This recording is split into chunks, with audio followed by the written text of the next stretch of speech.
ہے کہ اللہ تبارک و تعالیٰ کی مدد بہت ہی قریب ہے۔ اللہ تبارک و تعالیٰ فرماتا ہے، ذرا غور کر کے بتاؤ کہ اگر کبھی کوئی تم پر اللہ کی طرف سے مصیبت آ پہنچتی ہے تو کیا اس وقت تم اللہ کے سوا کسی اور کو پکارتے ہو؟ تو پھر اگر وہ چاہتا ہے تو وہ اس مصیبت کو تم سے ہٹا دیتا ہے، کیونکہ وہ کون فیکون کا مالک ہے۔ جس قدر خلوص اور گہرے یقین کے ساتھ اس سے مدد مانگو گے تو وہ تمہاری سوچ اور خیال سے بڑھ کر تمہیں نوازے گا، کیونکہ وہ ناممکن کو ممکن کرنے پر قادر ہے۔ اللہ تبارک و تعالیٰ قرآن پاک میں ارشاد فرماتا ہے، انہوں نے صبر کیا یہاں تک کہ انہیں ہماری مدد پہنچ گئی۔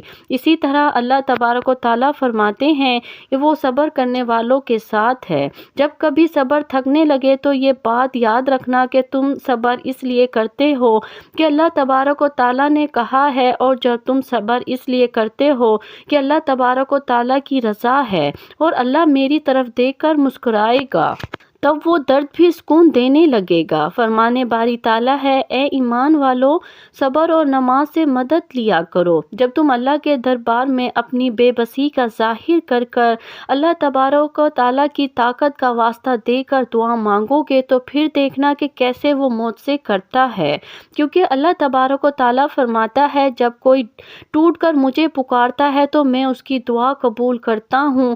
جب بھی لگے کہ اب جینے کی کوئی وجہ باقی نہیں رہی تو اللہ تبارک و تعالیٰ کو اپنے جینے کی وجہ بنا لو، کیونکہ ایک وہی دروازہ ہے جو کبھی بند نہیں ہوتا۔ اس ذات سے کبھی مایوس مت ہو، وہ رب ہے جس نے تمہیں بنایا ہے، وہ تم کو تم سے زیادہ جانتا ہے۔ مشکل وقت میں اللہ تبارک و تعالیٰ کی ذات سے رو کر اور گڑ گڑا کر دعا کرو، کیونکہ جہاں انسان کا حوصلہ ختم ہو جاتا ہے وہاں سے رب تبارک و تعالیٰ کی رحمت شروع ہو جاتی ہے۔ اپنے رب کے سامنے سچے دل سے اپنی کمزوریاں بیان کیا کرو، وہ انہیں تمہاری قوتوں میں تبدیل کر دے گا۔ بے شک وہ ہر چیز پر قادر ہے۔ جب کبھی مشکلات اور آزمائشوں سے الجھ کر دنیا سے مدد مانگو گے تو مایوسی ہی تمہارا مقدر بنے گی، اور آخرکار تھک ہار کر تمہاری نگاہیں واپسی اسی ذات سے مدد مانگیں گی۔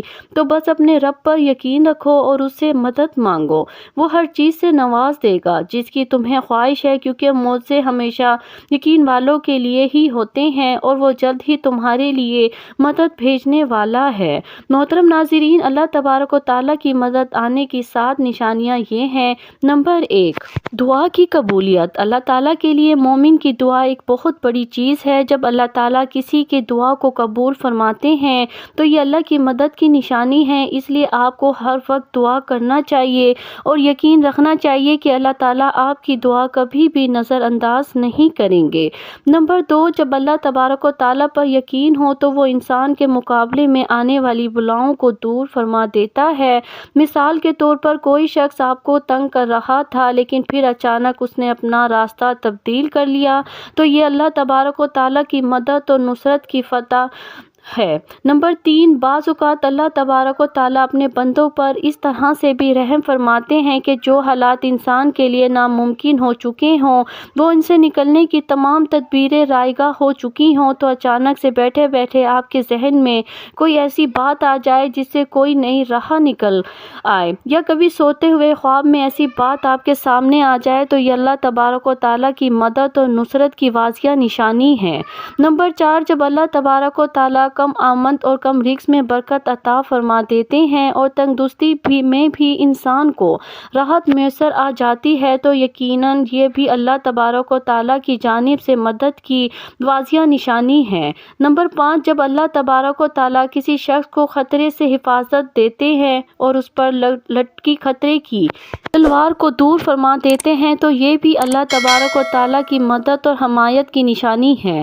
نمبر 6، جب اللہ تبارک و تعالیٰ کسی شخص کے رزق میں اضافہ کرنے لگتے ہیں اور دوسرے لوگوں کی نظر میں اس شخص کی عزت اور تکریم بڑھنے لگتی ہے، تو یہ اللہ تبارک و تعالیٰ کی مدد کی نشانی ہے۔ نمبر 7، سب سے بڑی مدد نصرت کی نشانی جو اللہ تبارک و تعالیٰ کی جانب سے اپنے بندوں کو میسر آتی ہے، وہ ہے روحانی اطمینان اور روحانی تسکین۔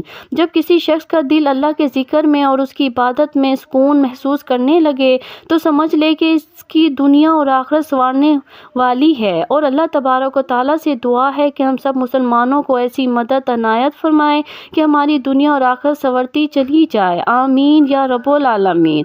محترم ناظرین، اللہ تبارک و تعالیٰ سے محبت ظاہر کیجیے، نیچے کمنٹس باکس میں اللہ کے 99 ناموں میں سے کوئی سا بھی ایک نام تحریر کر دیجیے۔ اگر آپ کو میری ویڈیو پسند آئے تو اسے لائک، شیئر اور سبسکرائب ضرور کیجیے گا۔ دعاؤں میں یاد رکھیے گا۔ جزاک اللہ خیرن کثیرا۔ اللہ ہم سب کا حامی اور ناصر ہو۔